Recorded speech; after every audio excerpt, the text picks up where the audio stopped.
Hey y'all, it's Hope here at Crafty Hope, and welcome. I am somehow letting November get away from me, or have let it get away from me. We're right here at the end of it, and I had not done my clean slate journal yet. This is a series from Nina Fickett.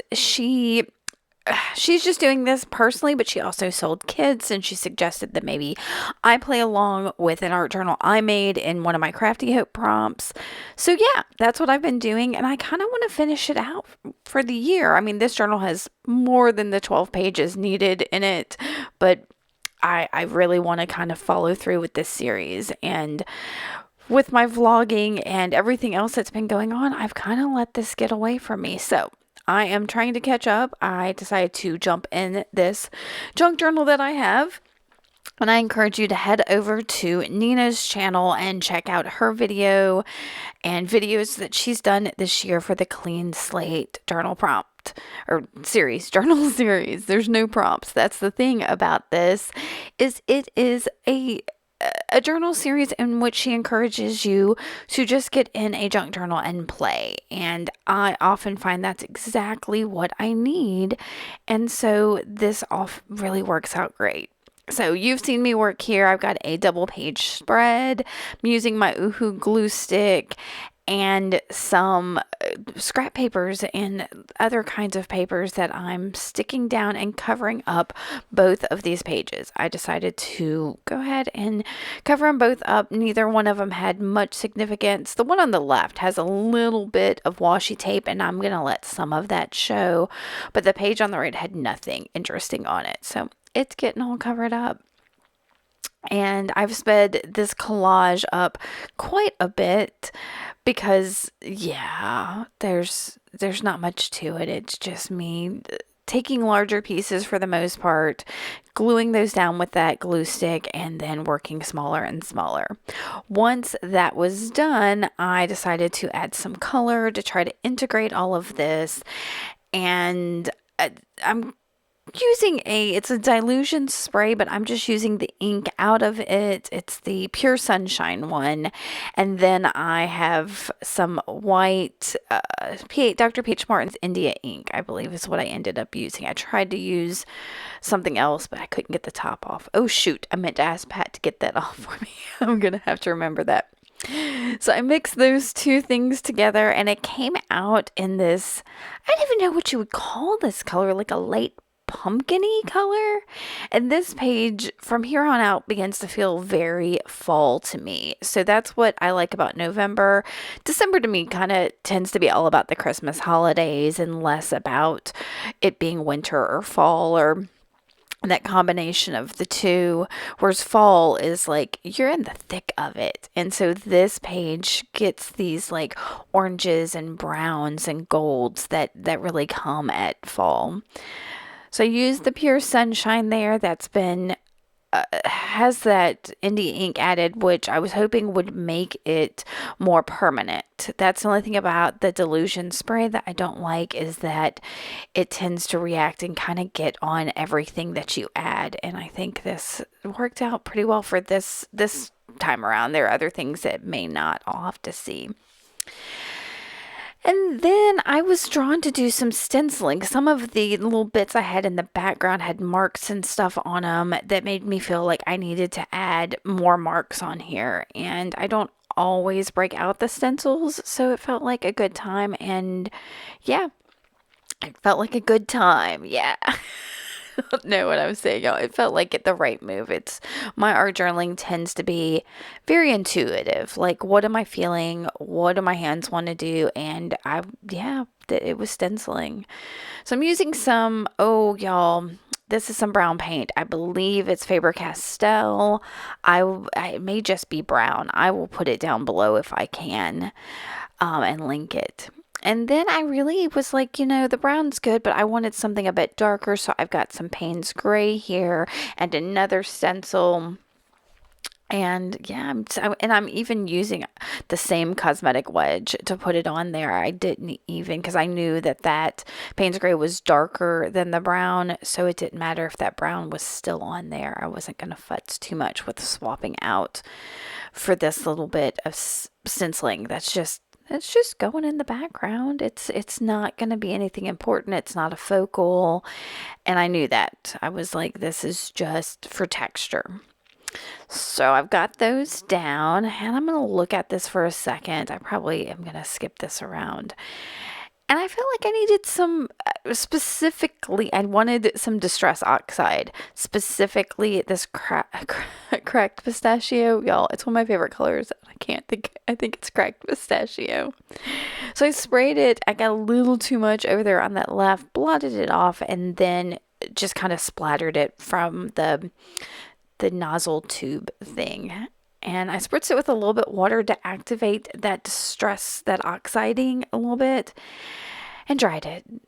And I wanted some scribbling on here, but I didn't want my traditional just pencil scribbling. So I tried to do it with a Uniball Signo white gel pen, and it wasn't giving me everything I wanted. Like, I've got some of those marks in there in the background, but I wanted something more. And the opacity, yes, that's the right word, of a Sharpie water-based paint marker felt like the right thing. So I'm adding some marks in here, and because I've got that pen out and I really wanted a little bit more white on here, I'm going to go ahead and prime it off on the side on my underpaper and then sling it across it to give it some splatter, which is some really yummy splatter. And it shows through in some of the other things I put on here.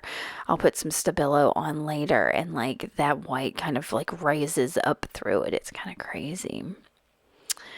So yeah, so I've got that. I'm going to go ahead and dry it as well. And then we're going to start futzing with what am I going to do with my focal. So I pulled out this bucket I've got of vintage photos, and I'm kind of sorting through it. I'm sorry, it's in my lap right now, so y'all aren't seeing some of this sorting.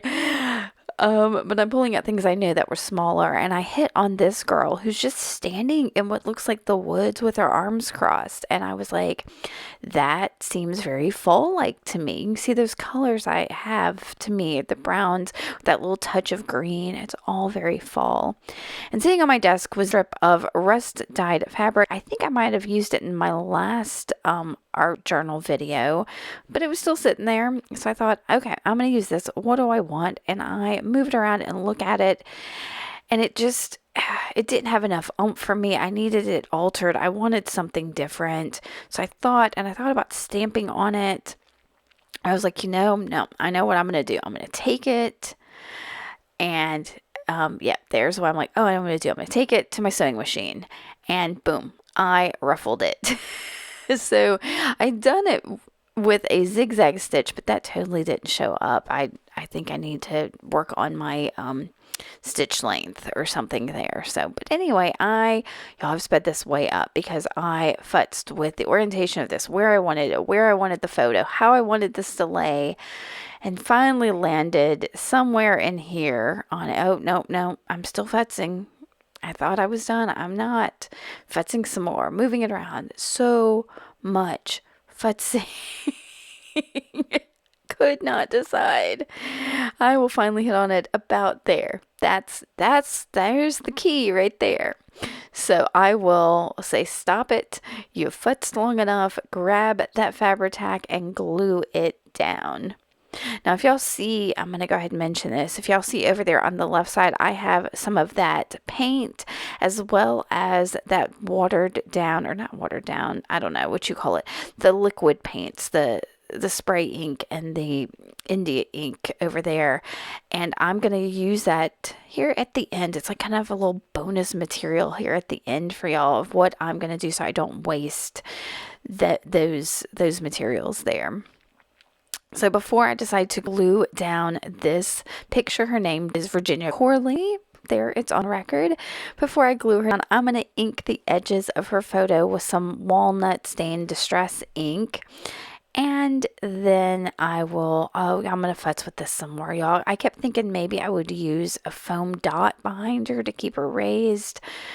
And then I started considering adding some gold splatter but I had to look at my previous page to make sure I didn't have the gold splatter on it. I didn't. I had copper. Haha. You should definitely go check out that last video. It was really awesome too. I love this one, but I like that one as well. October's was awesome. November's is awesome. We're good. So yeah, there's that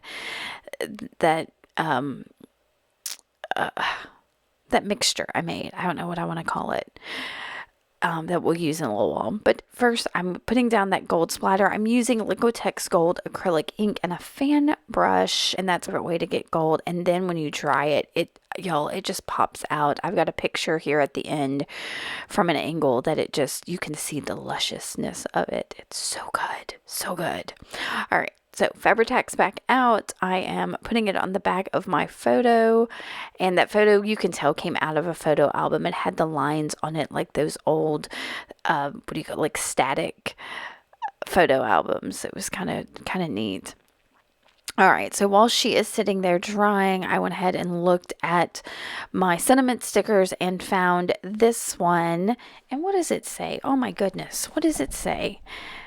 That's right. It says, remember this place, which I thought was kind of perfect because she's in a certain place. But I like the idea of it is remember this place in time, this place where you are at this moment. And it doesn't have to be like a location. It's, this moment in time. Remember this place. So I thought that felt kind of right. I don't know. But I knew that gold sticker wasn't going to pop a whole lot, so I needed to kind of give it some shadow and darken it. So here's where that Stabilo I mentioned before is going to come in, and I'm going around it kind of heavy for me around that sticker. And I will get first I'm looking, I couldn't find it. I had to pull out a fairly thin round paintbrush and then wet it to go around that sticker. Yeah, and I'm going to try to like pull it out so it's darkest right around the sticker and kind of like lightens up as it goes out. That was totally intentional. And I think once I get that done, that will be this whole journal page. But like I said, stick around. I've got close-up photos for you, and before I get to that, I'm going to show you what I did with some of that extra paint and liquid media that I've got over there. It's all going to come together. Yeah, I'm looking at this forever before I finally decide. Oh no, you know what? I do have one more thing. I decided that I had put gold on the background and I had put it on that, it was on that sticker, but there was none of it on the actual focal, which is that picture. So I kept thinking what would work the best. So I've got this Uniball Signo gold gel pen. I love this gel pen. And right on the photo, I went and framed it up. I found that the lighter touch you had with this, the better it worked. So lesson learned for me, for you, for all of us. And now here that spread is done, I'm going to get a big paintbrush and just wet it real quick and paint out on that paper I used, which is, y'all, it's like a newsprint menu from Pat and I went and had lunch one day, and I kept the menu, and so now I'm using it as like not so much an underpaper.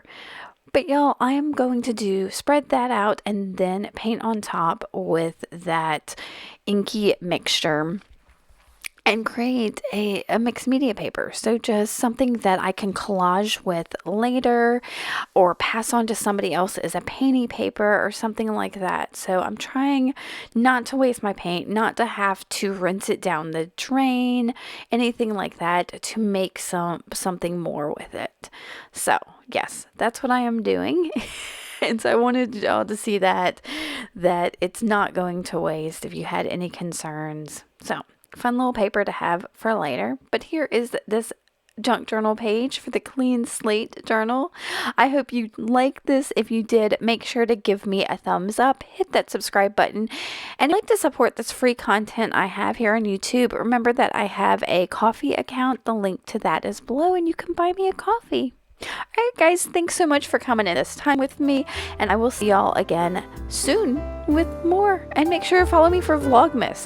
That should be super interesting. Bye, y'all.